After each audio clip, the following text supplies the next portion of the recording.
Do you hate painting windows as much as I do? I'm Danny Lipford with tips for today's homeowner. Stay tuned and I'll share a trick that takes the misery out of this chore right after this. Is your home protected from electrical fires? To celebrate National Electrical Safety Month, Leviton and Today's Homeowner are giving away 50 AFCI outlets every day this week. AFCI, or arc fault circuit interrupter outlets, detect dangerous arcs in your electrical wiring and immediately shut off the electricity. Don't let a crimped cord or damaged wire threaten your home. Enter now at todayshomeowner.com/giveaway for a chance to win a free Leviton AFCI outlet. We're giving away 50 a day.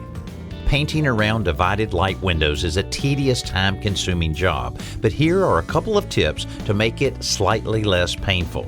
The first is simple. Take several sheets of printer paper and cut them to exactly the size of each window pane. Then run them through a pan of water so they're good and damp but not dripping. Because it's damp, the paper will stick to the glass long enough for you to paint the frame.